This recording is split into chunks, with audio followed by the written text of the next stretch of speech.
Hello everyone, कैसे हैं आप सभी। आई होप सभी अच्छे होंगे। सो अभी तक जो पार्ट फर्स्ट हमने जो पढ़ा था उसके अंदर हमने क्या किया था, कंप्लीट जो बेसिक था लाइट का कि ठीक है लाइट क्या होती है, लाइट की प्रॉपर्टीज क्या है, इन सभी चीजों को हमने बात करी थी। कुछ इंपॉर्टेंट टर्म्स हमने सीखी थी कि रे क्या होती है, बीम ऑफ लाइट क्या होती है, ठीक है, ऑब्जेक्ट क्या होता है। यहां तक हमने स्टार्ट कर दिया था, हमने पढ़ लिया था, हमने समझ लिया था। इस वीडियो लेक्चर के अंदर हम बात करेंगे रिफ्लेक्शन की, ठीक है। रिफ्लेक्शन ऑफ लाइट को हम स्टार्ट करेंगे और रिफ्लेक्शन ऑफ लाइट के अंदर हम उसके लॉज को पढ़ेंगे कि आखिर ये होता क्या है, ठीक। और इसी के ऊपर बेस्ड हम कुछ क्वेश्चंस भी सोल्व करेंगे। आज का जो वीडियो लेक्चर है इसमें कंप्लीट रिफ्लेक्शन का बेसिक नॉलेज है, ठीक है। तो without wasting our time let's start. So student, ये रहा आपका रिफ्लेक्शन ऑफ लाइट। क्या मतलब होता है रिफ्लेक्शन का? What is the meaning of reflection? Reflection का मतलब होता है किसी भी चीज़ से बाउंसिंग बैक होना, यानी कि किसी भी चीज़ से टकरा के वापस आना। जैसे कि एग्जांपल लेते हैं, ये एक बॉल ली, ठीक है ना, ये एक बॉल है, एक बॉल ली आपने और इस बॉल को यहाँ पे स्ट्राइक किया, तो क्या ये बॉल इस बॉल के अंदर चली जाएगी? हम बोलेंगे नहीं। तो क्या होगा, इस पॉइंट पे टकरा के वापस इधर आ जाएगी। आया नहीं आया समझ में? आपने सामने थ्रो की तो वो सामने वापस आ जाएगी। Clear or not? तो ये जो बॉल है, इस बॉल को आप समझेंगे ray of light. Clear or not? यानी कि बॉल जिस डायरेक्शन में जा रही है और जिस पाथ पे जा रही है, इसको हम क्या बोल रहे थे? रे ऑफ लाइट, ठीक। और इस पॉइंट पे टकराई है, ये यहाँ पे इस वॉल के इस पॉइंट पे टकराया है और यहां से स्ट्राइक करके टकरा के वापस आ गई है ये। Clear or not? इसे अपन बोलते हैं रिफ्लेक्शन। और अगर ये लाइट के साथ होता है तो रिफ्लेक्शन ऑफ लाइट, बॉल के साथ हो रहा है तो रिफ्लेक्शन ऑफ बॉल। पर वहां पर रिफ्लेक्शन बोलना अच्छा नहीं लगता, रिफ्लेक्शन जनरली लाइट के लिए रिलेट करता है, हम वहां पर बाउंसिंग बैक बोल देते हैं। बट इन शॉर्ट अपन बोल सकते हैं व्हेन रे ऑफ लाइट, जब रे ऑफ लाइट जो है आपकी, जैसे यहाँ पर ए बी जो है वो रे ऑफ लाइट है, जो ब्लू कलर में आपको दिखाई दे रही है, that is the ray of light, ठीक है। Fall on a smooth polished surface, जैसे ये एक सरफेस ले ली, इसके ऊपर जब आपकी लाइट की रेज स्ट्राइक करेगी, गिरेगी, and the light rays bouncing back, अब क्या होगा, टकरा के, ये मिरर है आपका, ठीक है। यहां पर मैं इसे लिख देता हूं, दैट इज एम और M dash is that mirror. यहां से स्ट्राइक करके ये वापस क्या हो जाएगी, bouncing back into the same medium. Same medium, same medium कैसे कि जैसे ये मान लेता हूं थोड़ी देर के लिए, दैट इज एयर, तो ये पूरा का पूरा एयर ही है, ये ऊपर वाला, ठीक है। और यहां से लाइट की रेज आई है और यहां स्ट्राइक होके मिरर के अंदर से नहीं जाके वापस उसी मीडियम में लौट के चले जाना, यानी एयर से तो आई थी और एयर से ही चली गई। Clear? That is called your same medium, ठीक है। इसे अपन बोलते हैं reflection of light. So important terms जो इसमें हैं वो चार हैं। फर्स्ट, रे ऑफ लाइट का आना। सेकंड, स्मूथ पॉलिश्ड सरफेस पर गिरना, ठीक। थर्ड, वापस बाउंसिंग बैक होना। And four is same medium में ट्रेवल होना, यानी सेम मीडियम में वापस जाना, इसे हम बोलेंगे रिफ्लेक्शन ऑफ लाइट। सिंपल है, शॉर्ट एंड स्वीट, समझ में अच्छे से आ गया होगा। अब देखो ध्यान से, यहां पर अब इनको हम लोग है ना थोड़ा सा नामकरण देते हैं ना, नामकरण करते हैं, जैसे घर में कोई बच्चा पैदा होता है तो उसका नाम देते हैं ना, वैसे यहां पर भी हम इनके नाम देंगे, क्योंकि अपन नाम देंगे तो हमें चीज़ों को कन्वेंशनली समझना आसान हो जाएगा आगे जाके। नाम में कैसे, जैसे ये जो ए बी वाली रेज हैं, ठीक है ना, ए बी, ये रही ए बी, जो आपकी लाइट रेज आ रही हैं, इसे हम लोग एक्चुअली नाम देंगे इंसिडेंस रे। इंसिडेंस रे, ठीक है। चलो कुछ नाम अपन यही दे देते हैं, इसको मैं थोड़ा सा इरेज कर देता हूं। और ये जो रेज है इसको अपन दिस वन, और ये जो ग्रीन में आपको दिखाई दे रही है इसे अपन बोलते हैं reflected ray.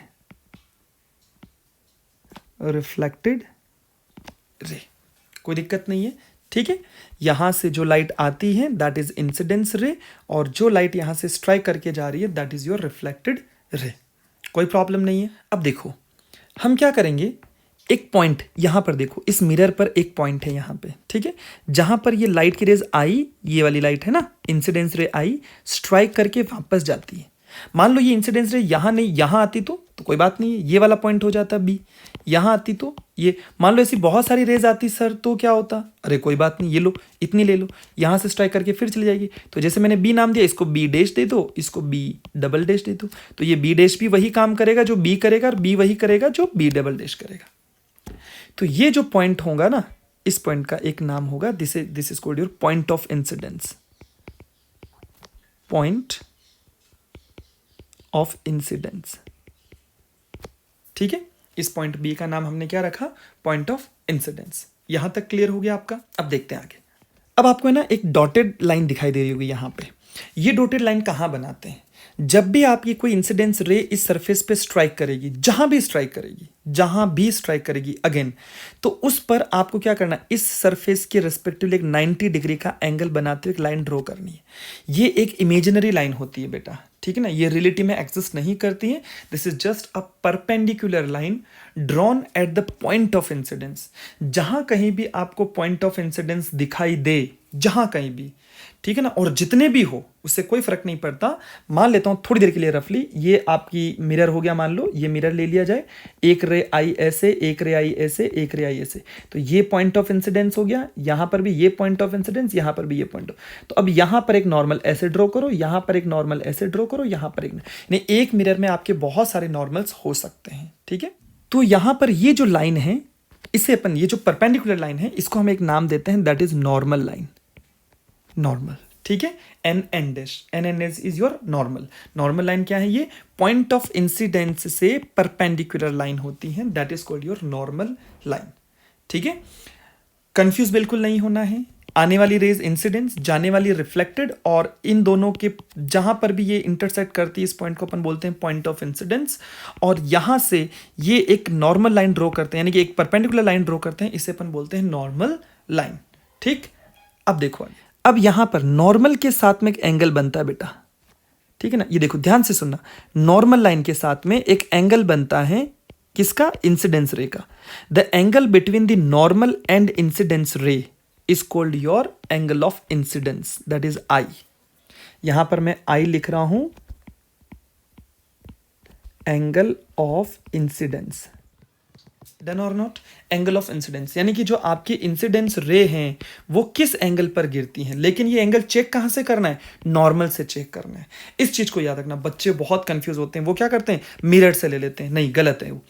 Angle I, that is angle between the normal रे एंड इंसिडेंस रे, इन दोनों के बीच का जो एंगल होगा, that is called your angle of incidence. Clear, तो क्या हमारे पास जो रिफ्लेक्टेड रे हैं उसमें और नॉर्मल के बीच में भी कोई एंगल होगा, हमने कहा हाँ बिल्कुल होगा, जिसे अपन आर बोलेंगे, दैट इज आर, और इसे अपन बोलेंगे एंगल ऑफ रिफ्लेक्शन। याद रहेगा, हमेशा याद रखना इस चीज को, that is called your angle of incidence, और इसे अपन बोलेंगे एंगल ऑफ रिफ्लेक्शन। उम्मीद करूंगा ये दोनों पॉइंट बहुत अच्छे से आपको समझ में आए होंगे। क्लियर और नॉट, उसके साथ में अपन है ना एक थोड़ा सा इस एंगल को देखो, ये वाला, ये एक कुछ डॉटेड लाइन मैंने और बनाई है यहाँ पे, ठीक है ना, ये देखो, ये इधर वाली डॉटेड लाइन, इधर वाली डॉटेड लाइन, मतलब हमने कहा सर अगर मान लेता हूँ कि नॉर्मल के और इंसिडेंस रे के बीच का जो एंगल है उसको आपने बोला एंगल ऑफ इंसिडेंस। अब मैं ये कहूँ कि इस इंसिडेंस रे के, इसके और इस मिरर के बीच में जो एंगल होगा, क्या इसका भी कोई नाम होगा। यहाँ पर है ना, इसका कोई स्पेसिफाइड सिंबल तो नहीं है, पर मैं इसको ए बी और एम कर देता हूँ, एंगल ए बी एम। याद रखना है ना, ए बी ये रहा और एम ये रहा, ये वाला, ठीक है, A B M. Clear or not, अब इसको कहीं कहीं पे ऐसे एम बी ए भी लिख दे तो इतनी मैथमेटिक्स तो अपने को आती है। तो हम इसको क्या बोलेंगे, ग्लैंस एंगल ऑफ इंसिडेंस। क्या बोलेंगे, GLANCE, glance angle of incidence. Clear, अब इसी तरीके से एक एंगल और होगा M-BNC, और इसे अपन बोलेंगे glance angle of reflection, that is glance angle of reflection.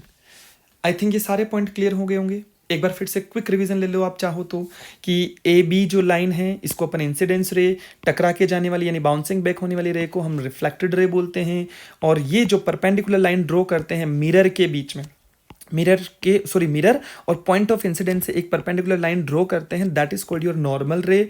और नॉर्मल और angle of ray of incidence के बीच का जो एंगल बनेगा, दैट इज आई, इसे हम लोग नाम देते हैं एंगल ऑफ इंसिडेंस। और इसके बीच में, यानी कि नॉर्मल और रिफ्लेक्टेड रे के बीच का जो एंगल बनेगा, that is called your angle of reflection. Clear. और बाकी मिरर के साथ में जो एंगल बनता है इसे अपन बोलते हैं ग्लांस एंगल ऑफ इंसिडेंस, और रिफ्लेक्टेड रे और मिरर के बीच का जो एंगल बनेगा that is called your glance angle of reflection. I hope ये सारे पॉइंट आपको क्लियर हो गए होंगे। एक बड़ा अच्छा पॉइंट है जो आप याद रखेंगे, ड्यूरिंग रिफ्लेक्शन, जब भी रिफ्लेक्शन होगा there is no change in the speed, frequency and wavelength. देखो स्पीड का मतलब जिस स्पीड से ये लाइट की रेज आई है ना, जिस स्पीड से आई टकरा के उसी स्पीड से वापस चली जाएगी। आया नहीं आया समझ में? जिस स्पीड से लाइट की रेज आती हैं उसी स्पीड से चली जाती हैं। इस लाइट की रेज की जो भी फ्रिक्वेंसी होगी, जो भी फ्रिक्वेंसी और वेवलेंथ होगी, वो वेवलेंथ आपकी सेम रिफ्लेक्टेड रेज की भी वेवलेंथ और फ्रिक्वेंसी सेम होती है। Done or not? याद रखना हमें, है ना। तो during reflection there is no change in the speed, frequency and wavelength. Wavelength, frequency और स्पीड, इन तीनों में कोई भी चेंजेस नहीं होता है। तो क्वेश्चन है ऐसा क्यों? क्योंकि देखो ये एयर था तो एयर से ही लाइट आ रही है, ठीक है ना। अब ये एयर में आके टकरा के वापस एयर में ही तो ट्रैवल कर रही है ना भाई। भाई जिस डायरेक्शन में, यानी जिस मीडियम से आ रही है उसी मीडियम में ट्रैवल कर रही है। जब सेम मीडियम में है, मीडियम चेंज ही नहीं हुआ है, तो आपकी स्पीड चेंज होगी नहीं। स्पीड चेंज होगी ना, फ्रीक्वेंसी चेंज होगी। Done or not? तो ये चीजें आपको ध्यान में रखना है। तो student now come to the point, laws of reflection. Reflection के क्या क्या लॉज हैं? लॉज का मतलब जो आपने भी रिफ्लेक्शन पढ़ा है उसमें क्या क्या पॉइंट इंपॉर्टेंट है और क्या क्या लॉ दिए गए हैं। लॉ मतलब एक ऐसा फंडामेंटल स्टेटमेंट होता है जो प्रूव्ड होता है, उसे बार बार प्रूव करने की रिक्वायरमेंट नहीं होती, उसे एज इट इज समझना पड़ता है आपको। जैसा लिखा है वैसा का वैसा। जिसमें पहला लॉ, फर्स्ट लॉ आपको दे रखा है, angle of incidence is must equal to the angle of reflection. यानी your I must equal to the R. यानी कि मैं ऐसा बोल सकता हूँ कि ऊपर की तरफ जो ये एंगल था वो ये एंगल के इक्वल हो जाएगा। मतलब आपके नॉर्मल के साथ में अगर इंसिडेंस एंगल 30 डिग्री का एंगल बनाया है, यानी 30 डिग्री पर आपकी लाइट की रेज स्ट्राइक करती है किसी स्मूथ सरफेस पे, तो जब यहाँ पे टकरा के वापस लाइट की रेज जाएगी तो भी आपका एंगल कितना बनेगा? 30 डिग्री बनेगा। Clear or not? अगर ये 60 डिग्री है तो ये भी आपका 60 डिग्री ही होगा। ये 45 डिग्री है आई, तो आपका आर भी कितना हो जाएगा? 45। It means the angle of incidence is most equal to the angle of reflection. आपका angle of incidence angle of reflection के इक्वल होना चाहिए। डन? चलिए ये हो जाएगा first statement. Second, the incidence ray, यानी कि ये देखो ऊपर की तरफ थी ना आपकी इंसिडेंस रे, ये रही। द रिफ्लेक्टेड रे ये रही, एंड द नॉर्मल ये रहा नॉर्मल। ये तीनों की तीनों चीज at a point of incidence और lies in the same plane. ये तीनों के तीनों आपके सेम प्लेन में होते हैं, सेम प्लेन में होते हैं, ठीक है। प्लेन का मतलब जैसे अगर ये एयर वाले में है तो अब देखो प्लेन को अपन कैसे समझेंगे, इसको थोड़ा सा समझना है इसको, है ना। थोड़ा सा देखो, जैसे मैं थोड़ा सा यहां पर बना देता हूं रफली आपके लिए। ये आपका मिरर कंसिडर कर लीजिए इसे, ठीक है। ये आपका मिरर आपने ऐसे रखा हुआ है। अब मुझे अगर प्लेन बनाना है तो क्या करूंगा, यहां पर इस मिरर, ये जो मिरर आपने ऐसे रखा हुआ है इसके ऊपर क्या कीजिए, आप एक पेपर रख लीजिए, ऐसे ऐसे एक पेपर रख लीजिए, ऐसे समझ लीजिए। ये रहा दिस वन और ये वाला। Clear or not? तो ये आपका मिरर हो जाएगा और ये जो लाइन आपने समझनी है that is your plane. Plane कैसे? अब प्लेन में जैसे ऐसे लाइट की रेज ऐसे यूं आई और यूं टकरा के वापस ऐसे ही चली जाएगी, और ये नॉर्मल। तो ये तीनों की तीनों चीजें एक ही प्लेन में होती है, ठीक है। Plane will not be changed. Is that clear or not? ठीक है। तो ये दोनों लॉज आपको अच्छे से याद करने हैं, ठीक है। इसको मैं थोड़ा सा इरेज कर देता हूं यहाँ पे। ओके, अब आगे चलते हैं। Next point is your types of reflection, ठीक।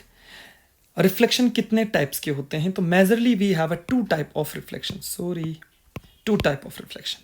फर्स्ट इज रेगुलर रिफ्लेक्शन, या जिसे अपन स्पेक्युलर रिफ्लेक्शन भी बोलते हैं, और another one is irregular reflection, यानी कि डिफ्यूज्ड रिफ्लेक्शन भी बोलते हैं।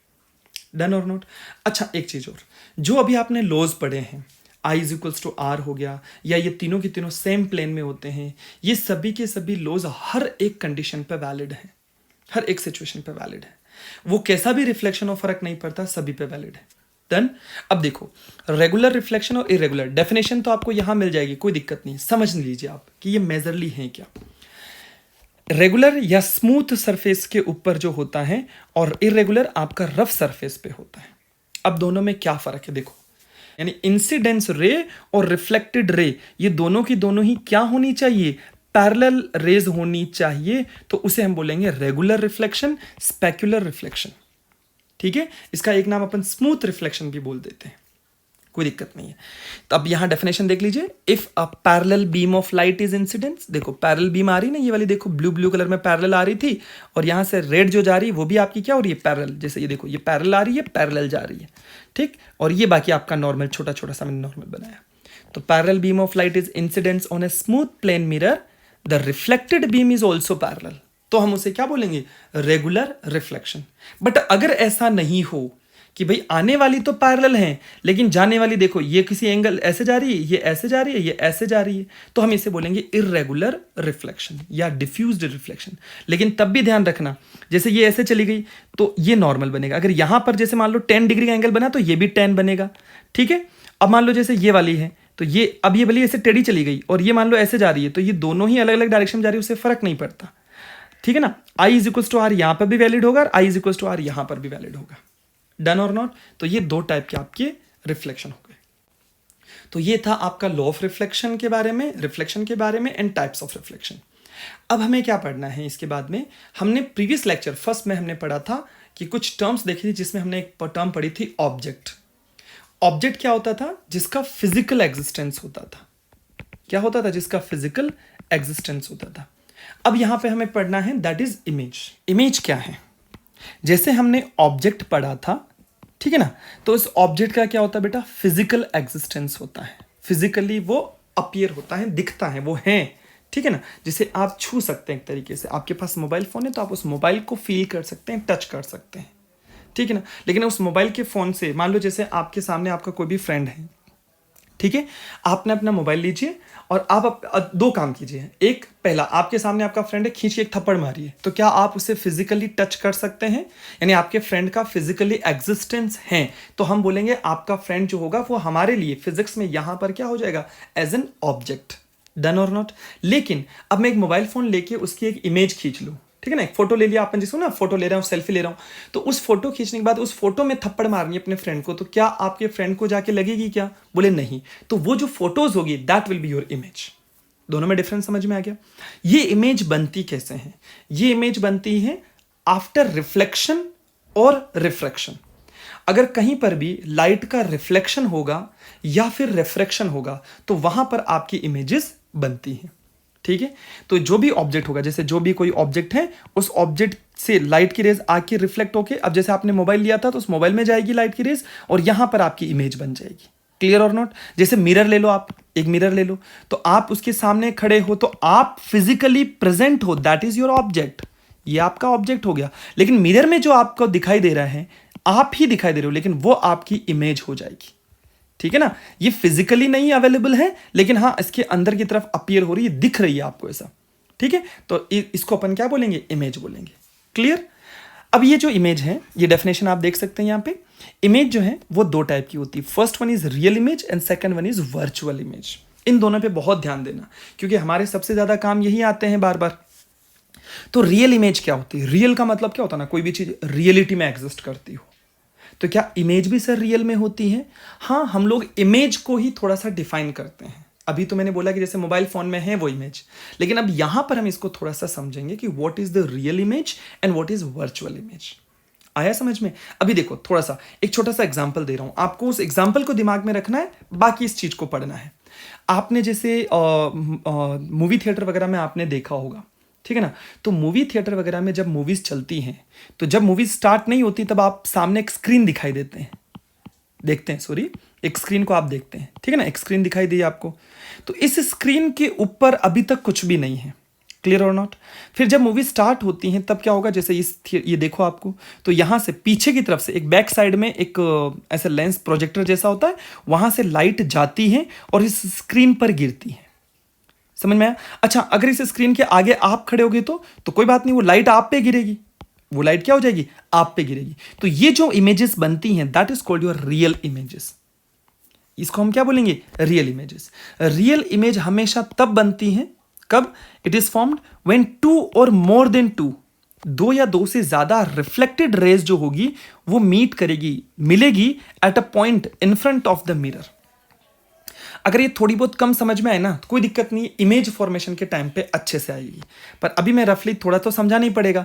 तो मैं एक काम करता हूँ, जैसे मैंने कहा कि भाई ये आपका मिरर है, ठीक है, ये मिरर।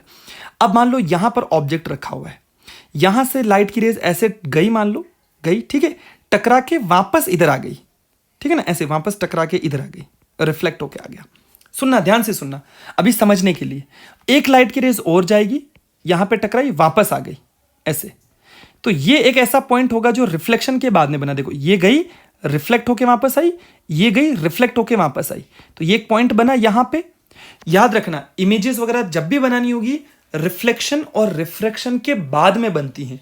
ऐसा नहीं है कि भाई आपने एक रेज ले ली, स्ट्राइक करके आ गई, दूसरी रेज ऐसे जा रही, यहीं पे बन जाएगी, ऐसा नहीं है, वो भी रिफ्लेक्ट होके आनी चाहिए। तो जिस पॉइंट पर ये मिल रही है, तो ये है मिरर, और मिरर के आगे की तरफ जिधर ऑब्जेक्ट है उस तरफ ही अगर आपकी इमेज बनने लग जाए तो हम इसे बोलते हैं रियल इमेज। क्या बोलेंगे? Real image. ये हमेशा स्क्रीन पे बनती है। कहां पे बनेगी आपकी इमेज? स्क्रीन पे बनेगी। अब देखो, जैसे एग्जाम्पल के लिए ये थोड़ा सा इसको जूम इन कर देता हूं मैं। तो ये आपकी एक कैंडल ले ली मैंने, ठीक है, कहां पे? यहां पर ये कैंडल ले ली मैंने, और यहां पर आपका एक मिरर ले लिया मैंने, ठीक है। आगे जाके अपन पढ़ेंगे, that is the spherical mirror. आगे जाके अपन पढ़ते हैं, we have two types of the mirror, that is plane mirror and spherical mirror. हम इसके बारे में पूरी स्टडी करेंगे, ठीक है, हमारे सिलेबस में भी है। तो एक स्फेरिकल मिरर ले लिया, ठीक है। इसके पीछे की तरफ ये जो है ये कोटिंग सरफेस है, मतलब इधर की तरफ लाइट नहीं आ पाएगी। तो अब क्या होगा, जब ये जो आपकी जो ये दिखाई दे रही है कैंडल की जो ये फ्लेम आपको दिखाई दे रही है, तो इस फ्लेम की इमेज इसके अंदर बनेगी, यानी इस मिरर के अंदर आप इस फ्लेम को देख सकते हैं। यहां से स्ट्राइक करने के बाद में आपकी यहां पे एक स्क्रीन होगी, ठीक है ना, ऐसे जैसे मूवी थिएटर में स्क्रीन होती है ना, वैसे एक स्क्रीन होगी। इस स्क्रीन पे जाके इसका रिफ्लेक्शन बनेगा ऐसे यहां पे। तो देखो ध्यान से, ये फ्लेम कैसे है, ऐसे सीधी सीधी ऐसे चल रही है, ठीक है ना, कैंडल ऐसे रखी हुई है, फ्लेम ऊपर चल रही, और इसकी इमेज देखो कैसे बन रही है, ऐसे उल्टी सी बन रही है ना, ठीक है ना। तो ये स्क्रीन पे बन रही है, यहां पर एक स्क्रीन आपको दिख नहीं रही, देखो ध्यान से देखोगे तो एक स्क्रीन दिखाई देगी। तो इस स्क्रीन के ऊपर ये जो बन रहा है, that is called your real image. देखो दूसरा एग्जांपल देखते हैं, जैसे ये दूसरा एग्जांपल, ये मूवी थिएटर में जो स्क्रीन है, तो अब इस स्क्रीन में क्या होगा, यहां से ये सीधा नहीं चलता, जैसे आपकी टीवी चलती वैसा नहीं चलेगा। तो क्या होगा, पीछे की तरफ एक प्रोजेक्टर होगा, उस प्रोजेक्टर के वहां एक मिरर लगा होगा, ठीक है ना। वो क्या करेगा, यहां से सीधी ही लाइट जब गिरती है, ठीक है ना, तो वो वहां से सीधा का सीधा स्क्रीन पर जाके गिरती, तो स्क्रीन पर इसकी इमेज बनती है। तो स्क्रीन पे जो भी इमेज आपकी ऑब्टेन होगी, that is called your real image. Done or not? और जो इमेज आपको स्क्रीन पे नहीं मिले उसे क्या बोलेंगे? Virtual image. वर्चुअल इमेज का सबसे अच्छा एग्जांपल आप अपने आप को मिरर में देख लीजिए, ठीक है, मिरर में देख लीजिए। तो मिरर के अंदर जो भी होगा वो आपकी वर्चुअल इमेज होगी। तो it is formed when two और more than two rays appear to meet. ऐसा लगता है कि वो मिलने वाली हैं रेज, पर ये लाइनें थोड़ी सी बाद में समझ में आएगी, थोड़ा सा टाइम दीजिए, आपको अपने आप समझ में आ जाएगा। मतलब मैं बोल सकता हूं कि ये जितनी भी इमेजेस होगी वो मिरर के सामने बनेगी, इन फ्रंट ऑफ मिरर। बार बार याद रखना, real image in front of mirror, mirror के फ्रंट में, और virtual image behind the mirror, mirror के पीछे की तरफ। Done or not? It is obtained on the screen and it cannot obtained on the screen. And next point, it is always inverted with respect to the object. Inverted को अपन लिखेंगे, क्या याद रखना है? उल्टा, ठीक है ना, उल्टा। इन्वर्टेड मतलब आपकी जो भी इमेज होगी वो आपकी ऑब्जेक्ट के रिस्पेक्ट में उल्टी बनेगी। जैसे देखो ध्यान से कि यहां पर ये जो कैंडल थे, इसकी फ्लेम ऊपर की तरफ थी, ऐसे ऊपर की तरफ जा रही है, लेकिन अब जब इमेज स्क्रीन पे जो इमेज बन रही है उसमें क्या हो रहा है, फ्लेम ऐसे नीचे आ रही है। मतलब अगर आपकी रियल इमेज बनती है, आप अगर मिरर के सामने ऐसे खड़े और आपकी रियल इमेज अगर स्क्रीन पे बनेगी तो आपके सर नीचे और ऐसे उल्टा हो जाओगे आप। Clear or not? ऐसे ही। तो इसको अपन बोलते हैं इन्वर्टेड इमेज। जबकि मिरर के अंदर यानी वर्चुअल इमेज जो है, that is always erect image. Erect का मतलब क्या हो जाएगा आपका? सीधी इमेज, सीधा, ठीक है। जैसे आप जैसे खड़े हैं वैसे वैसे आपको, यानी आपका सर अगर ऊपर है तो सर ऊपर ही दिखाई देगा। Clear or not? तो ये आपकी इमेजेस हो जाएंगी real and virtual images. Clear? समझ में आ गया होगा आपको? तो यहां तक आपने जो भी चीजें पढ़ी हैं बेटा, यहां से अपन स्टार्ट करे था अपन रिफ्लेक्शन ऑफ लाइट से, ये लॉज ऑफ रिफ्लेक्शन के बारे में हमने पढ़ा था। मतलब यहीं से अपने इंट्रोडक्शन देखते हुए laws of reflection, types of reflection हो जाएगा आपका, इमेजेस हो जाएंगी आपकी, ठीक है ना। ये सब चीज पढ़ने के बाद में अब हम इसके छोटे से क्विज सॉल्व करते हैं। ओके, फर्स्ट क्वेश्चन, अब सभी पहले तो जो भी क्वेश्चंस हम करते हैं पहले आप स्क्रीन को पॉज करके पहले खुद क्वेश्चंस करें, उसके बाद आप इन क्वेश्चंस को यहाँ पे देखें। जो क्वेश्चंस हो जाए तो कोई दिक्कत वाली बात नहीं है, जो नहीं है वो आप यहाँ पे अच्छे से समझ पाएंगे। चलिए, first find the angle of reflection. Angle of reflection find करना है, कितना ईजी है भाई। देखो ये रे आ रही है, तो ये रे आ रही है और ये एरो ऐसे बनी हुई ना, ये एरो देखो कैसे बनी हुई इधर की तरफ, तो इसे अपन बोलेंगे इंसिडेंस रे। तो ये तो हो जाएगी आपकी इंसिडेंस रे आई आर, ठीक है। अब मुझे बनानी है क्या, बोले मुझे एंगल ऑफ रिफ्लेक्शन चाहिए। तो एंगल ऑफ रिफ्लेक्शन के लिए सबसे पहले मुझे पता होना चाहिए कि नॉर्मल किधर है। तो सबसे पहले मैं क्या करूंगा, एक नॉर्मल ड्रॉ करूंगा जो कि आपका कहां से होगा, पॉइंट ऑफ इंसिडेंस से। तो ये मैंने नॉर्मल ड्रॉ कर दिया। अब उसके बाद में मुझे बनाना है रिफ्लेक्शन रे, ठीक है ना। तो यहां से मैं बना दूंगा रिफ्लेक्शन रे ऑफ रिफ्लेक्शन या रिफ्लेक्शन रे, ये मेरी रिफ्लेक्शन रे हो जाएगी। डन और नॉट, ठीक है। अब मुझे पता है कि मुझे रिफ्लेक्शन एंगल फाइंड करना है, ठीक है ना। रिफ्लेक्शन एंगल का मतलब मुझे कौन सा एंगल फाइंड करना है, ये वाला फाइंड करना है। यहां तक क्लियर हुआ कि नहीं हुआ। और आपको अच्छे से पता है कि इसे अपन बोलते हैं angle of incidence. And we know very well I is equals to R. अगर मुझे आई पता चल जाए तो आर पता चल जाएगा। अब आई कितना है बताओ मुझे, तो आई के लिए ये क्या दे रखा है, 35 डिग्री। मुझे बताइए 35 डिग्री कौन सा एंगल है, क्या नाम होगा इसका। बिल्कुल सही है, ग्लांस एंगल ऑफ इंसिडेंस, ठीक है ना। इसे क्या बोलेंगे अपन, ग्लास एंगल ऑफ इंसिडेंस। और आई निकालना है, तो अब आप देखो ये नॉर्मल है, नॉर्मल के साथ में ये जो एंगल बनता है वो 90 डिग्री बनता है, ठीक है। तो मुझे अगर आई निकालना है यहां पे, तो आई इज इक्वल टू हो जाएगा 90 डिग्री माइनस में 35 डिग्री। आया नहीं है समझ में। एंगल ऑफ ग्लांस को आप रिड्यूस कर दीजिए 90 डिग्री में से, तो आपका आई बन जाएगा। तो ये हो जाएगा 90 माइनस 35, दैट इज एंगल आई। अब क्या होगा आपका, 90 में से 35 माइनस करेंगे तो कितना आएगा, 55 डिग्री, ठीक है। तो अब क्या हो जाएगा आपका, तो आई अगर 55 डिग्री है तो बताइए आर कितना होगा, आर भी आपका कितना हो जाएगा, सॉरी आर कितना हो जाएगा आपका 55 डिग्री। तो आपका आंसर कितना हो जाएगा, 55 degree. Done. Now the next question, question number 2। बहुत अच्छा क्वेश्चन है। In which case the reflected ray retraces the path of incidence ray। देखो क्या है, मतलब इसमें ये बोल रहा है कि कौन सा ऐसा केस होगा इन चार में से कि जब आपकी लाइट की रेज जो है वो अपने पाथ को रिट्रेस कर लेगी। मतलब जैसे मैं अगर ये कहूँ कि ये आपका, सॉरी यहाँ पर, हाँ ये मिरर रहा, लाइट की रेज ये आई, ये स्ट्राइक करी, तो उसी पाथ में वापस लौट के चली जानी चाहिए। मतलब ये रिफ्लेक्ट होकर कहीं और डायरेक्शन में नहीं जानी चाहिए, सेम डायरेक्शन में रिट्रेस कर ले उसी पाथ को, जिस रास्ते से आई है उसी रास्ते से वापस चली जाए। तो बताइए इसमें कौन सा ऑप्शन सही होगा।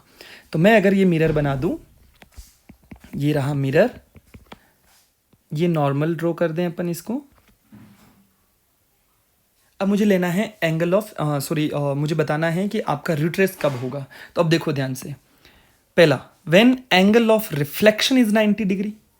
एंगल ऑफ रिफ्लेक्शन 90 डिग्री का होने का मतलब क्या है कि आर 90 होना चाहिए। अब आर 90 होने का मतलब क्या होना चाहिए भाई, आई भी 90 होना चाहिए। आया नहीं है समझ में। अगर आई 90 है तो आर 90, और आई 90 कब होगा, ये आपका नॉर्मल है। आपने कोई न कोई रे ऐसे डाली तो कोई न कोई एंगल होगा यहाँ पे, ठीक है, यहाँ पे। और अब ये जैसे मान लो ये 30 डिग्री हुआ, तो आपने एंगल, अब ये रे को अगर आप और इधर करोगे तो क्या हो जाएगा, 60 हो गया, 70 हो गया, ऐसे करके तो आपकी रेज ऐसे जाएगी तो 90 होगा। आया नहीं है समझ में। और ऐसे जाएगी तो रेज सीधी सीधी ऐसे ही निकल जाएगी। आया नहीं समझ में, ऐसे आई तो ऐसी जाएगी, ये वापस टकरा के इधर की तरफ नहीं आएगी, रिफ्लेक्ट होके ऐसे नहीं आएगी। तो इसका मतलब option A is wrong. Option B, when angle of incidence is 90, तो अगर ए रॉन्ग हो गया तो बी भी रॉन्ग हो जाएगी, क्योंकि आई और आर दोनों क्या होते हैं, सेम होते हैं, ठीक है। तो अगर आपका आई 90 हुआ या आपका आर 90 हुआ, इन दोनों ही सिचुएशन के अंदर आपका नहीं होगा। अगर मैं कहूं कि when angle of incidence is 0 degree, 0 degree का मतलब क्या होगा कि जिस ये ऐसे, यानी आपका आई और आर दोनों के दोनों क्या हो जाएंगे, आपके 0 डिग्री हो जाएंगे। तो यहां बताओ एंगल आई कितना है, तो एंगल आई भी 0 है, तो आपका आर भी कितना है, 0। तो जिस डायरेक्शन में आपकी लाइट की रेज आती हैं उसी डायरेक्शन में लौट कर चली जाती हैं। क्लियर। तो ये option C will be correct. Done. अब करते हैं हम question number 3। Which of the following figure is correct. देखिए कौन सा फिगर करेक्ट है, तो ए बी सी डी पता चल गया होगा आपको कौन सा है। पहला देखते हैं फर्स्ट वाला। फर्स्ट में ये नॉर्मल दे रखा है, ये आई दे रखा है और ये आर दे रखा है, मतलब सॉरी इंसिडेंस रे और ये रिफ्लेक्टेड रे। आपको पता होना चाहिए नॉर्मल इंसिडेंस रे और रिफ्लेक्टेड रे के बीच में बनता है। आया नहीं है समझ में? बिल्कुल मिड में से जाएगा, बाइसेक्ट करते हुए जाएगा, जबकि यहाँ नॉर्मल अलग है और ये दोनों अलग है, तो ऑप्शन ए गलत हो जाएगा। ऑप्शन बी देखो, यहाँ से ये आया, सरफेस कैसी भी हो उससे फर्क नहीं पड़ता है, मैंने कहा था आपसे। ये आया आपका जो आई है ये रहा और आर ये रहा, हमने कहा ठीक है, तो क्या ऑप्शन बी करेक्ट है? मे बी ये करेक्ट हो सकता है, उससे पहले अपन ये भी और चेक कर लेते हैं, हालांकि ये बी ही सही है, ठीक है। आई और आर ये दे रखा है।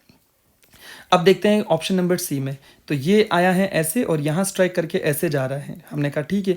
इंसिडेंस एंगल कितना बन रहा है 30 और रिफ्लेक्टेड कितना बन रहा है आपका यहाँ पे 15 डिग्री, ठीक है। तो आपको पता है अच्छे से कि 13 और 15 ये दोनों क्या होने चाहिए, इक्वल होने चाहिए, जबकि यहाँ पर नहीं है, तो ये ऑप्शन सी गलत हो जाएगा। ऑप्शन डी बताइए मुझे, क्या ये सही हो सकता है? क्या तो आपको पता है कि ये इंसिडेंस रे है, जब सरफेस ऐसा है तो इस पर स्ट्राइक करेगी, तो स्ट्राइक करके ये ऐसे जा रहा है, तो अब ये नॉर्मल किधर होगा इसका बताओ मुझे। तो ये सरफेस और इंसिडेंस रे के बीच में एंगल 90 डिग्री का दिख रहा होगा, आपको लग रहा होगा कि ये 90 डिग्री है, तो इसका मतलब आपका जो नॉर्मल होगा वो ऐसे ही होगा। तो ये जो इंसिडेंस रे है उसका पाथ ऐसे नहीं होके इसी पाथ को रिट्रेस करना चाहिए, जबकि ये ऐसे जा रहा है, तो ये भी गलत हो जाएगा। So option B will be your correct. Clear? ठीक है, अब बात करते हैं question number next, question number 4।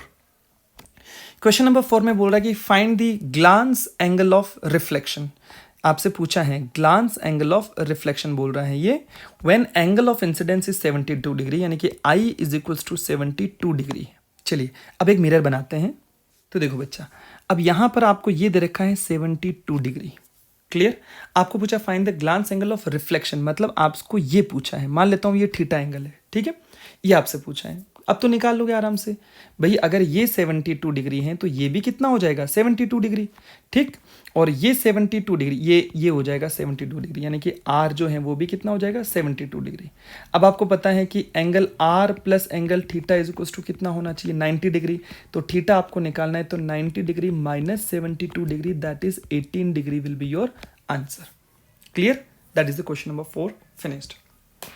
अब जो क्वेश्चन है बेटा question number 5 and question number 6 जो हम करेंगे, मोस्ट इंपॉर्टेंट, यानी बहुत अच्छे क्वेश्चन से, लेवल के क्वेश्चन से, बहुत प्यारे क्वेश्चन से। So I would request to everyone please focus on both questions, ठीक है। क्वेश्चन नंबर 5 में आपको समझा रहा हूँ, करवा रहा हूँ। क्वेश्चन नंबर 6 के अंदर आप पोज करके पहले खुद करें, फिर उसके बाद उसके आंसर्स और सोल्यूशंस को देखें आराम से। अब देखो ध्यान से, क्वेश्चन नंबर 5 में क्या बोल रहा है, टू प्लेन मिरर्स हैं are placed at the right angle to each other, मतलब ये दो प्लेन मिरर हैं ऐसे, ये बने हुए यहाँ पे ना, तो इन दोनों के बीच का जो एंगल बन रहा है वो 90 डिग्री है, राइट एंगल, ठीक है। A light rays is incident on one of the mirror is 45 degree, किसी भी एक मिरर पर आपकी लाइट की रेज जो है वो 45 डिग्री पे बन रही है, ऐसा ये डायग्राम दे रखा है क्वेश्चन में। हमने कहा ठीक है, complete the path of the light rays in the figure. ये जो फिगर है आपका, इस लाइट रेज के पाथ को कंप्लीट कीजिए। पहला ये, मतलब ये यहां आई तो अब ये कहां से रिफ्लेक्ट होके कहां जाएगी वो सारी चीज बतानी है। Second, what can you say about the path of incidence रे and the final reflected ray, यानी ये जो इंसिडेंस रे है ये वाली और जो रिफ्लेक्ट होके रे जाएगी, उन दोनों के बारे में आपको क्या पता चलता है या आप क्या बताना चाहेंगे, वो चीज हमें इसमें बतानी है। अब देखो, मैं आपसे ये कह सकता हूं कि अगर ये वाली रेज आ रही है, जो कि आपकी ये कौन सी रेज है, आपकी इंसिडेंस रे, ठीक है, ये इंसिडेंस रे हैं जो आपकी आ रही है, और ये इंसिडेंस रे यहां पे स्ट्राइक करी और ये आपको नॉर्मल दे रखा है। नॉर्मल के साथ में ये रेज कितने डिग्री का एंगल बनाई बेटा 45 डिग्री। Clear or not? अब ये क्या होगा, ये आपका जो ये पॉइंट है आपका पॉइंट ऑफ इंसिडेंस, इस पॉइंट ऑफ इंसिडेंस से ये लाइट रेज क्या करेगी, रिफ्लेक्ट होगी। रिफ्लेक्ट होगी तो हमें ये भी ध्यान रखना है कि ये एंगल कितना बना है 45 डिग्री का। तो ये रेज ऐसे रिफ्लेक्ट होके क्या आई, यहां इस तरफ ऐसे आ जाएगी, आगे समझ में, और ये हो जाएगा आपका 45 डिग्री। समझ में आ गया? अब क्या होगा, यहां पर जब ये लाइट की रेज स्ट्राइक करेगी, अब आप खुद सोचो, अब यहां पर भी आपको एक नॉर्मल ड्रॉ करना पड़ेगा, तो हमने यहां पर एक नॉर्मल ड्रॉ किया, ठीक है। अब क्या होगा, देखो ध्यान से समझना इस चीज को। अब ये नॉर्मल ड्रॉ किया तो यहां से ये लाइट की रेज वापस स्ट्राइक होके जाएगी। अब यहां पर एंगल बना है 45 डिग्री। अब देखो ध्यान से, एक नॉर्मल ये रहा और इस मिरर के लिए नॉर्मल ये रहा। अब ये नॉर्मल भी एक दूसरे को कहां स्ट्राइक करेंगे 90 डिग्री पे, तो ये क्या हो जाएगा, ये 90 हो जाएगा यहाँ पे, तो ये वाला जो एंगल होगा वो 90 हो जाएगा। 90 ये रहा, 45 ये रहा, तो ये वाला एंगल कितना बनेगा 45 डिग्री। इसका मतलब अब इस पे ये इंसिडेंस एंगल हो जाए, इंसिडेंस रे हो जाएगी इस मिरर के लिए। ये मिरर के लिए, ये जो पहले वाला मिरर था, इस मिरर के लिए इंसिडेंस रे कौन सी थी, ये ब्लैक वाली, और इस मिरर के लिए इंसिडेंस रे हो जाएगी ये रेड वाली। अब यहां से वापस लाइट की रेज स्ट्राइक होके जाएगी और ये क्या होगी, ऐसे चली जाएगी, ताकि ये कितना एंगल बना सके, 45। तो हमने बोल दिया ये लाइट की रेज ऐसे चली जाएगी, ये ऐसे। आ गया समझ में, इस तरीके से ले, तो ये फाइनल रिफ्लेक्टेड रे हो जाएगी, फाइनल रिफ्लेक्टेड रे। क्लियर। अब इसने क्या बोला है कि पाथ बनाइए, तो ये हमने बना दिया, done. What can you say about the path of incidence ray and the final ray? तो हम बोल सकते हैं कि आपका जो है इंसिडेंस रे और फाइनल रे के पाथ के बारे में इसने बोला ना कि अपन क्या बोल सकते हैं, तो हम बोल सकते हैं कि फाइनल रे जो है वो अपोज ऑफ द इंसिडेंस रे हो जाएगी। इसकी जो डायरेक्शन होगी वो इंसिडेंस रे के जस्ट अपोज हो जाएगी और ये दोनों की दोनों रेज जो है वो पैरेलल हो जाएगी, ठीक है ना। तो अपन इसके लिए क्या बोलेंगे अपन कि एक तो हम बोलेंगे कि both rays will be parallel और second opposite in direction। clear or not? तो ये हो जाएगा आपका question number 5। Question number 6 start करने से पहले एक बार आप खुद करें और उसके बाद आप यहां पे ट्राई करें। डन। अब देखो ध्यान से, ये रहा क्वेश्चन नंबर 6। क्वेश्चन नंबर 6 में क्या बोल रहे हैं कि find the angle of reflection through the second mirror. अब मैंने कहा चलो ठीक है, ये फर्स्ट मिरर बोल देता हूं मिरर M1 और ये मैंने बोल दिया है M2, ठीक है ना। ये मेरा जो है ये सेकंड मिरर है, ये फर्स्ट मिरर है। अब क्वेश्चन के अकॉर्डिंग एक लाइट की रेज, देखो ये इस क्वेश्चन में लाइट की रेज ऐसे आते हुए दिखाई दे रही, तो हम भी एक लाइट की रेज बना लेते हैं। ये लाइट की रेज है, ये इस तरीके से आ रही है और ये लाइट की रेज क्या कर रहा है, ये नॉर्मल के साथ में 60 डिग्री का एंगल बना रहा है, तो हमें एक नॉर्मल भी ड्रॉ करना पड़ेगा। तो ये रहा आपका एक नॉर्मल, ठीक है, ये नॉर्मल ड्रॉ कर दिया। ये एंगल अपन ने ले लिया है 60 डिग्री। यहां तक क्लियर। अब देखो ध्यान से, अब आगे ये बोल रहा है कि बताइए सेकंड मिरर से कितने डिग्री का एंगल बनेगा, एंगल ऑफ रिफ्लेक्शन बताना है। इसका मतलब ये हो गया आपका इंसिडेंस रे और ये एंगल हो जाएगा इंसिडेंस एंगल। अब ये यहां पे स्ट्राइक करके लाइट की रेज ऐसे जाएगी और कितने डिग्री का एंगल बनाएगी, जितना ये था उतना का उतना ये भी बनाएगी। हम बोलेंगे कि यहां से ये पॉइंट ऑफ इंसिडेंस से एक रे ऐसे जाएगी सीधी और ये कितने डिग्री का एंगल बनानी चाहिए, 60 डिग्री का एंगल बनाएगी यहां पे। यहां तक क्लियर हुआ। तो ये रेज दोनों बन गई है आपकी अच्छे से, ठीक है। ये ग्रीन वाली रेज जो है इसने 60 डिग्री का एंगल बनाया विथ नॉर्मल, तो यहां से ये जो रेज होगी रिफ्लेक्ट होकर जाएगी रेड वाली, वो भी कितने डिग्री एंगल बनाएगी, 60 डिग्री का। यहां तक क्लियर हो गया होगा। अब क्या होगा, इस सरफेस पे स्ट्राइक करी, तो अब यहां एक नॉर्मल आपको और बनाना है। तो एक नॉर्मल तो आपने बनाया n और इसको n1 नाम दे देते हैं, ठीक है ना, n1 जो आगे तक जा रहा है, ठीक है, n डैश या जो भी आपको देना है। अब एक नॉर्मल आपको और बनाना पड़ेगा जो इस पॉइंट पे बनेगा। तो हम चलो एक नॉर्मल और बनाते हैं। तो ये रहा आपका सेकंड नॉर्मल। इस सेकंड नॉर्मल का नाम हम दे देते हैं n2। डन। अब देखो ये यहां पे जाके स्ट्राइक करेगी। अब ये 60 डिग्री है। अब आप ये वाला एंगल अगर किसी तरीके से पता चल जाए तो आपका एंगल ऑफ रिफ्लेक्शन भी पता चल जाएगा। जैसे एंगल ऑफ रिफ्लेक्शन क्या होगा, ये इधर की तरफ चली जाएगी रेस, ये ऐसे, ठीक है, तो ये इस तरीके से रेस चली जाएगी। अब अगर आपको निकालना क्या है, आपको निकालना है ये कितना है, ये कितना है, ठीक। तो अब यहाँ पे क्या होगा, मुझे ये वाला एंगल पहले, मुझे ये वाला पता करना है कि ये कितना है। अब देखो ध्यान से, ये 60 डिग्री है, तो ये जब आगे जाएगा और ये जब रेज आगे जाएगी तो ये कितना हो जाएगा, 90। अब बताओ ये 60 है, ये 90 है, तो ट्राइंगल की प्रॉपर्टी आपको पता होगी, ये ट्राइंगल बन रहा है तो ये 90 ये 60, तो ये कितना हो जाएगा आपका 30 डिग्री। Very nice. तो आपका ये आई कितना हो जाएगा 30 डिग्री। अब ये 30 डिग्री हो जाएगा, तो बताइए ये आर कितना हो जाएगा, तो ये आर भी कितना हो जाएगा 30 डिग्री। डन। आई होप आपको ये कंप्लीट समझ में आ गया होगा। बाकी आप चाहें तो ऐसा भी कर सकते थे, ये 60 बना तो ये कितना बनेगा, ये वाला ग्लांस एंगल ऑफ रिफ्लेक्शन ये 30 बनेगा, ये 30 बनेगा तो ये कितना बनेगा, ये 60 बनेगा, ये 60 बनेगा तो ये कितना हो जाएगा 30। आप किसी भी तरीके से कर सकते थे क्वेश्चन को, उससे कोई फ़र्क नहीं पड़ता। तो आपको ये ध्यान रखना है। तो ये इस तरीके से आपका क्वेश्चन हो जाएगा। अब इसको अगर प्रॉपर मैनर में लिखना है तो प्रॉपर मैनर के लिए क्या हो जाएगा, आप अगर प्रॉपरली लिखना चाहें तो इसे आप आर नाम दे दें, ठीक है, R1 दे दें और इसे आप R2 दे दें, इसे आप I2 और इसे आप I1 दे दें। तो आपको पता है कि I1 इज इक्वल्स टू क्या हो जाएगा, R1 हो जाएगा। डन। और अब इसको ये एक पॉइंट बना जिसे अपन P नाम दे देते हैं ना, तो और ये जो पॉइंट होगा इंटरसेक्शन, इसे अपन ए नाम देंगे और इस पॉइंट को अपन बी नाम देंगे। तो ट्राइंगल ए पी बी की अगर अपन बात करते हैं तो ए पी बी के अंदर क्या हो जाएगा, एंगल 60 डिग्री, यानी कि मैं इसको प्रॉपर भी अगर लिख रहे हैं अपन तो R1 plus angle A P B plus I2 is equal to कितना हो जाएगा बेटा, 180 डिग्री। अब R1 भी आपको पता है 60 डिग्री, प्लस APB भी आपको पता है कितना 90 डिग्री, और प्लस I2 आपको निकालना है जो कि 180 डिग्री है। तो आपका I2 कितना आ जाएगा, इन दोनों को ऐड करोगे, इसमें सेपरेट करोगे तो कितना आएगा, आपका 30 डिग्री आ जाएगा। डन। अब ये 30 हो गया। अब I2 30 है तो आपका R2 भी कितना हो जाएगा, 30 डिग्री। ये प्रॉपर तरीका हो जाएगा क्वेश्चन को सॉल्व करने का, ठीक है ना। तो ये that was the question number 6। Question number 7 क्या बोल रहा है, 3 initially parallel rays of light are incidents at slightly different point on the bumpy surface. जैसे ये एक सरफेस है ना, ऐसे ऐसे अजीबोगरीब, तो ये बम्पी सरफेस जो आपको दिखाई दे रही है, इस पे 3 पैरेलल रेज ऐसे स्ट्राइक कर रही है, ठीक है। As indicated in the figure में ये बता रखा है, the angle of incidence are 15 degree for a ray A. ये जो ब्लू कलर में रे आपको दिखाई दे रही है, इसका नाम अपन जैसे ये बी सी, ए ब्लू हो गई, बी ग्रीन हो गया और सी रेड हो गया, और इन सभी के एंगल दे रखे हैं। 15 डिग्री किसका दे रखा है, ए का, और 31 डिग्री किसका दे रखा है, आपका बी वाली का, ठीक है ना, जो कि ग्रीन में है, और 47 किसका दे रखा है, सी का, जो कि रेड में है। ये एंगल दे रखे हैं, इंसिडेंस एंगल, ठीक है। नॉर्मल ऐसे बनेंगे, जो भी नॉर्मल बने हुए ऐसे टेढ़े मेढ़े कैसे भी बन सकते हैं नॉर्मल, उससे कोई फर्क नहीं पड़ता। सो फर्स्ट क्वेश्चन ये पूछ रहा है कि what are the angle of reflection for the 3 rays. तीनों रेज के लिए एंगल ऑफ रिफ्लेक्शन क्या होगा, अरे वही होगा जो एंगल ऑफ इंसिडेंस थे। चाहे वो ब्लू ले लो तो ब्लू के लिए 15 डिग्री है तो रिफ्लेक्शन भी कितना हो जाएगा, 15 डिग्री।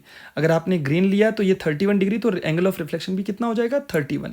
भाई आई इज इक्वल्स टू आर होता है, तो चाहे सरफेस कैसी भी हो, अपन ने स्टार्टिंग में पढ़ा है, कोई फर्क नहीं पड़ता है, सरफेस कैसे भी हो, आपका एंगल आई और आर दोनों सेम रहते हैं। फर्स्ट हो जाएगा। Second, will the 3 rays remain parallel after reflection. तो अगर हम यहां देखें तो ये बम्पी सरफेस है, तो ये यानी इरेगुलर रिफ्लेक्शन हो जाएगा। अपन ने पढ़ा ना रेगुलर और इरेगुलर, तो ये वाला जो रिफ्लेक्शन है दैट इज इरेगुलर रिफ्लेक्शन। और इरेगुलर रिफ्लेक्शन में क्या रेज पैरेलल रहेगी इसके बाद में, तो बोले कि नहीं, ये दोनों पैरेलल नहीं रहेगी, क्योंकि ये ऐसे चली जाएगी, ये ऐसे और ये ऐसे चली जाएगी अजीब तरीके से, ठीक है। तो नो, इसका आंसर क्या हो जाएगा, नो, ठीक है। और इसका हो जाएगा क्या, same as angle of incidence. और थर्ड वर्ड बोला कि sketch the path of the reflected rays on the diagram. इस डायग्राम में जो रिफ्लेक्टेड रेज है उसका पाथ बनाना है, तो जल्दी से बना लेते हैं, देखिए, ठीक है। ये मैंने इमेज को यहाँ डाल दी। अब ये 15 डिग्री है तो हम इसको भी कितना लेंगे बेटा, 15 डिग्री की तरफ ऐसे बना देंगे अपन, मतलब इसको थोड़ा सा मैं सही कर देता हूँ, that is this one is your 15 degree, ठीक है। तो ये हो जाएगा आपका 15 डिग्री। अब रेड के लिए बनाते, ग्रीन के लिए बनाते हैं। ग्रीन 31 है तो ये ग्रीन 31 ऐसे कर दिया अपन ने, ठीक है ना, जितना इधर है उतना को उतना ये 31 अपन ने ऐसे कर दिया। एंड फॉर रेड 47, तो ये 47 आपका इस तरफ हो जाएगा, ठीक है। जैसे ये 15 बनाया तो ये वाला 15 हो जाएगा इधर वाला। ये नॉर्मल किसका है, ये वाला नॉर्मल, ये ब्लू के लिए। ग्रीन का लिए नॉर्मल कौन सा हो जाएगा, ये वाला, तो ये 31 तो ये 31। अब ये देखो तीनों रेज अलग अलग हो गई, तो कोई पैरेलल नहीं है, तो ये आपका तीसरा। तो ये तीनों के तीनों आंसर आपको मिल चुके हैं। डन। तो ये आपका क्वेश्चन नंबर 7 हो गया। And the last question, question number 8 we are going to solve. ये आपका लास्ट क्वेश्चन होगा, इसके बाद अपन क्वेश्चन सॉल्व नहीं करेंगे, आज का लेक्चर यहीं एंड करेंगे। फिर उसके बाद में अपन बात करेंगे मिरर्स की। लास्ट क्वेश्चन क्या है, विच of the following correctly represent graphical relationship between the angle of incidence and angle of reflection. यानी आपका जो एंगल ऑफ आई और एंगल ऑफ आर है, ठीक है ना, एंगल ऑफ आर, इन दोनों के बीच में जो ग्राफिकली अगर अपन इसे रिप्रेजेंट करें तो इन चारों में से कौन सा बेस्ट रिप्रेजेंटेशन होगा। देखो यहां पर आई और आर दोनों इक्वल हैं, मतलब आई जैसे जैसे इंक्रीज करोगे वैसे आर भी इंक्रीज होगा, या आर जैसे जैसे इंक्रीज करोगे आई भी इंक्रीज होगा, या आर को आपने कम किया तो आई भी कम होना चाहिए, सेम, ठीक है ना, एक जैसे। अब देखो पहला वाला ग्राफ देखते हैं, इसमें इधर की तरफ चलेंगे तो अपन आर को इंक्रीज कर रहे हैं, तो आर को इंक्रीज कर रहे हैं तो आई देखो क्या हो रहा है, आर को जैसे यहां पे आ गए, आर को तो अपन इतना ज्यादा कर, जबकि आई कितना है, इतना सही है। देखो यहां पर पॉइंट बना लो, ये देखो, तो आर तो अपन ने इतना ज्यादा ले लिया, लेकिन आई कितना है, चिन्हों सही है, मतलब आपका आई और आर इक्वल नहीं है इस ग्राफ में। यहां पे देखते हैं, इधर जा रहा हूं तो मैं आर तो मेरा इधर जा रहा है, तो आर क्या हो रहा है देखो, आर पहले जैसे मान लो कोई पॉइंट होगा ना 1 2 3 4 5 6 7, आर 7 पे आ गया, तो आर जब मैं 7 पे आया यानी 7 डिग्री मान लेता हूं, तो आई देखो क्या हो गया, इस पॉइंट पे आके मिल गया, मतलब आई क्या हो गया आपका 0 डिग्री। तो यहां पर क्या हो जाएगा, जैसे जैसे मैंने आर को इधर इंक्रीज किया तो आई क्या हो रहा है मेरा डिक्रीज। आगे समझ में, इसमें I is not equal to R, इसके अंदर अगर अपन बात करें तो मैं आर को इंक्रीज कर रहा हूं तो मेरा आई डिक्रीज हो रहा है, तो यहां पर भी मेरा जो आई है वो नॉट इक्वल टू आर।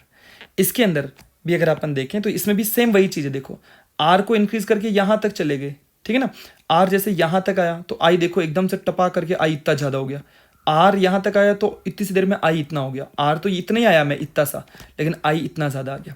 तो यहां पर भी आपका I is not equal to R. Last convention ही अगर अपन देखें लास्ट वाला ग्राफ, तो जैसे जैसे आई आर को इंक्रीज कर रहे हो वैसे वैसे आर सॉरी आई जो है वो इंक्रीज होता जा रहा है, which means we can say option D is your correct answer. Clear समझ में आ गया होगा आपको, that was the question number 8। ये आपका सेकंड लेक्चर का फाइनल था यहाँ तक। आई होप आपको सारी चीजें समझ में आई होगी।